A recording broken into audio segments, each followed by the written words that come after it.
Hello everyone and welcome to Study Adda. So today we are going to discuss about the question paper of CLAT 2014. किस बारे में बात करेंगे हम question paper के बारे में बात करेंगे CLAT 2014 के।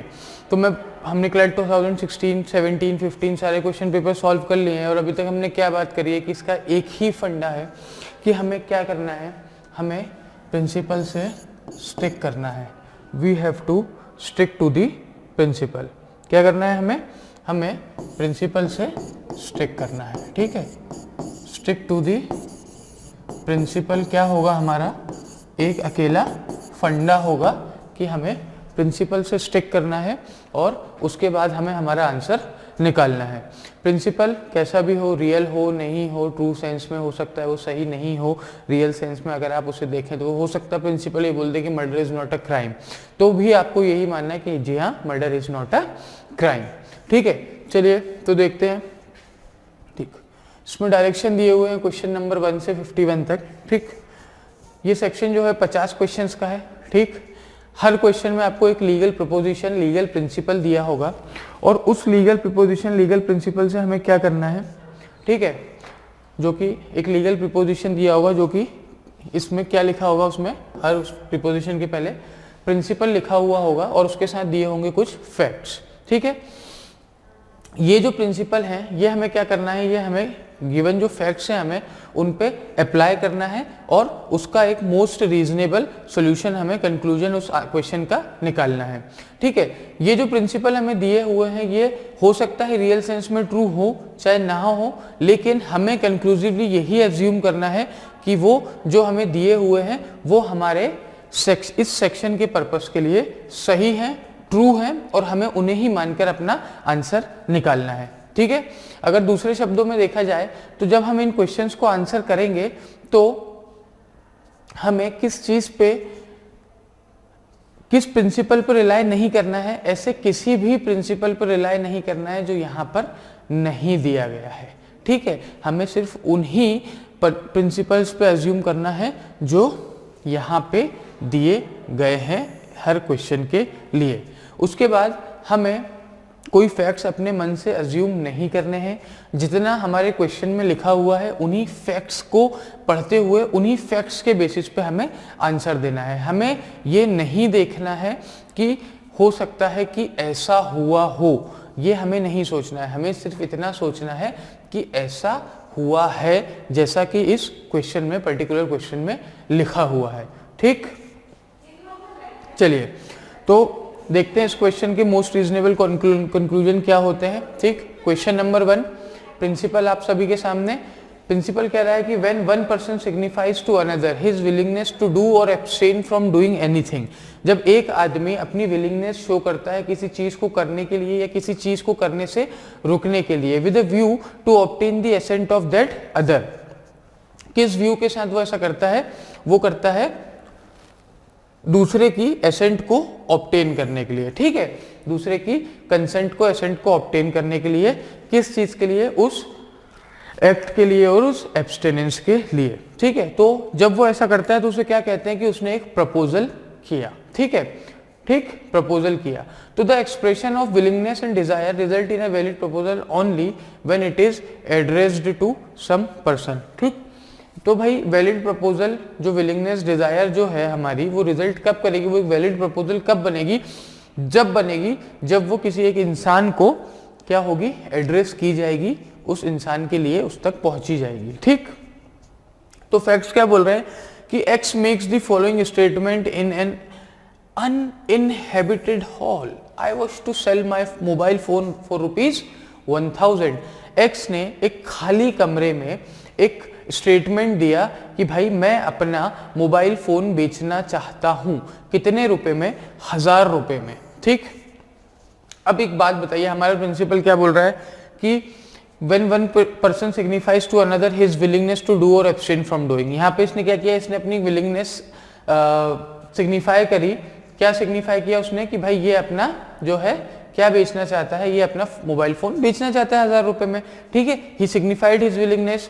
ठीक, लेकिन हमारा कंक्लूजन का जो सेकंड पार्ट है, ठीक है, और वो सेकंड पार्ट जो है, सेकंड पार्ट क्या बोल रहा है, सेकंड पार्ट बोल रहा है कि ये जो एक्सप्रेशन है विलिंगनेस का, ये तभी एक वैलिड प्रपोजल माना जाएगा जब ये किसी इंसान को किया जाए या किसी इंसान को एड्रेस किया जाए। तो यहाँ पे जो भाई साहब एक्स हैं वो क्या कर रहे हैं, वो एक एम्प्टी हॉल, एक इनहेबिटेड हॉल, एक बिना किसी आदमी का हॉल, एक खाली कमरे में अकेले खड़े होकर के क्या बोल रहे हैं, वो बोल रहे हैं कि मैं अपना मोबाइल फोन 1000 रुपए में बेचना चाहता हूं। तो क्या ये वैलिड प्रपोजल होगा? मेरे हिसाब से तो नहीं होगा। क्यों नहीं होगा ये वैलिड प्रपोजल? ये वैलिड प्रपोजल इसलिए नहीं होगा क्योंकि हमारा प्रिंसिपल क्या कह रहा है, हमारा प्रिंसिपल कह रहा है कि वो किसी इंसान को एड्रेस करे तब वो एक वैलिड प्रपोजल माना जाएगा। और एक खाली हॉल में अगर मैं अकेला खड़ा होकर चिल्ला रहा हूं कि I want to sell my phone, I want to sell my phone, I want to sell my phone, तो ये मैं अपने डिजायर तो एक्सप्रेस कर रहा हूं पर ये एक वैलिड प्रपोजल नहीं होगा। क्यों नहीं होगा? क्योंकि मैं किसी भी इंसान को ये नहीं कह रहा हूं, ठीक है, किसी भी इंसान को ये एड्रेस नहीं कर रहा हूं, ठीक। तो ये वैलिड प्रपोजल नहीं माना जाएगा। 4 ऑप्शन है हमारे पास।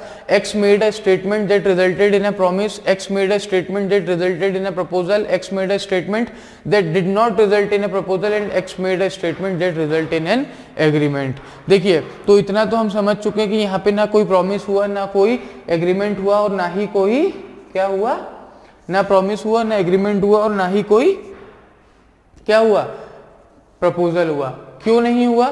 क्योंकि यहाँ पे किसी भी तरीके का कुछ भी एक आदमी ने दूसरे आदमी को प्रपोज नहीं किया है, ठीक। तो यहाँ पे कुछ भी नहीं हुआ है। तो X made a statement that resulted in a promise, wrong answer। X made a statement that resulted in a proposal, wrong answer। X made a statement that resulted in an agreement, wrong।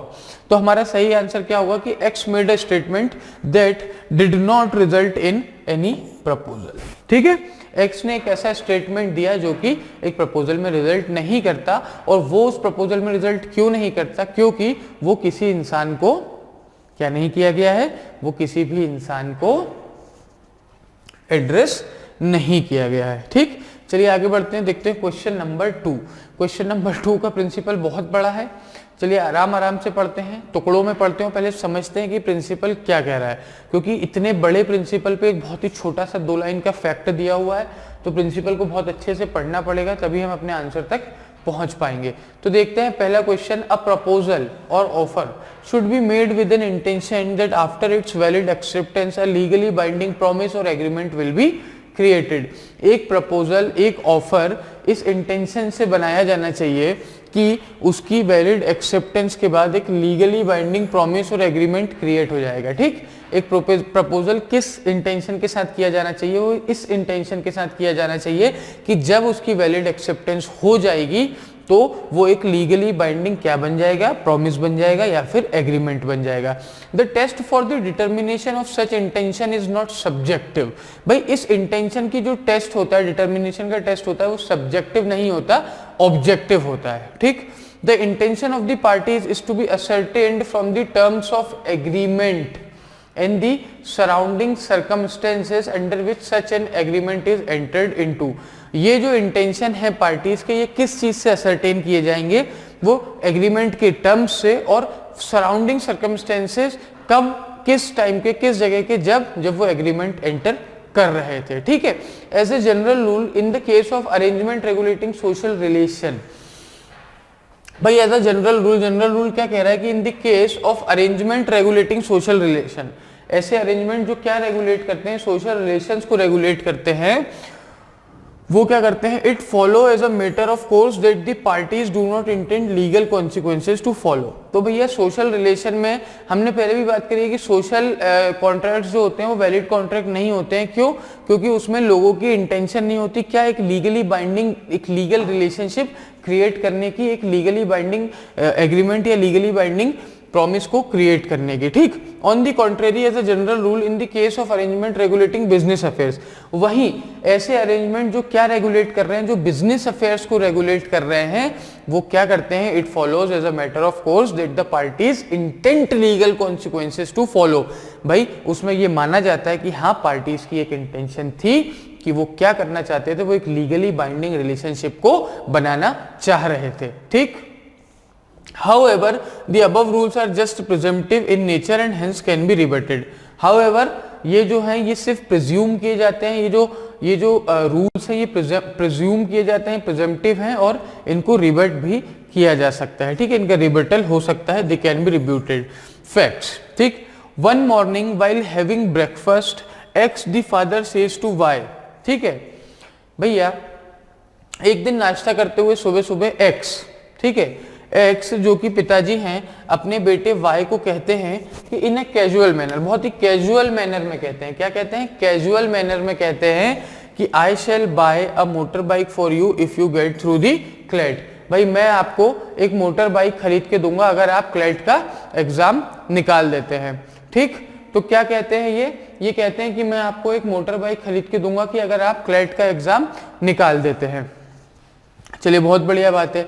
Which of the following derivation is correct? X made a statement that resulted in an enforceable promise, x made a statement that resulted in a valid proposal, X made a statement that resulted in an enforceable agreement and X made a statement that did not result in any enforceable agreement। चलिए बहुत बढ़िया। तो भाई यहाँ पे facts कह रहे हैं, प्रिंसिपल क्या कह रहा है कि जो सोशल एग्रीमेंट होते हैं जिन्होंने कोई लीगली, अब देखिए अगर मेरे पापा ने भी मुझे प्रॉमिस किया था कि if you go through the CLAT I will gift you a motorcycle, पर उन्होंने नहीं दिलाई। 2015 में मेरा क्लैट क्लियर हुआ था, आज 2020-21 आ गया है, नो मुझे नहीं मिली, ठीक। तो क्या मैं उन पे केस कर दूं? नहीं ना, आप भी नहीं करेंगे। तो क्या हमारी इंटेंशन थी उस टाइम पे लीगली बाइंडिंग? ये जो क्वेश्चन है ये मेरे साथ एक्चुअली रियल लाइफ में हो चुका है। तो क्या यहाँ पे हमारी इंटेंशन थी कि हम एक लीगली बाइंडिंग रिलेशनशिप क्रिएट करना चाहते हैं? ठीक है, नहीं थी। तो किस बात का एग्रीमेंट, किस बात का प्रॉमिस, किस बात का कॉन्ट्रैक्ट? जी नहीं, ये कोई बिजनेस नहीं था, ये कोई, देखिए तो सोशल एग्रीमेंट में क्या होता है, लीगली बाइंडिंग रिलेशनशिप हम नहीं क्रिएट करना चाहते। However it is presumptive, but लेकिन यहाँ पे हम प्रिज्यूम कर सकते हैं और यहाँ पे इसको रिब्यूट भी नहीं किया जा सकता। यहाँ पे यही माना जाएगा कि हाँ he they does not want to create a legal relationship, ठीक। तो इसका आंसर क्या हो जाएगा कि X made a statement that did not result in any enforceable agreement, ठीक। आपका सही आंसर क्या हो जाएगा? आपका सही आंसर हो जाएगा कि भाई एक्स ने एक ऐसा स्टेटमेंट दिया जिससे वो एक लीगली बाइंडिंग रिलेशनशिप नहीं क्रिएट करना चाहते थे। तो ऑप्शन डी आपका राइट आंसर हो जाएगा। चलिए आगे बढ़ते हैं और देखते हैं क्वेश्चन नंबर 3। क्वेश्चन नंबर 3 का प्रिंसिपल आपका क्या कह रहा है? क्वेश्चन नंबर 3 का प्रिंसिपल कह रहा है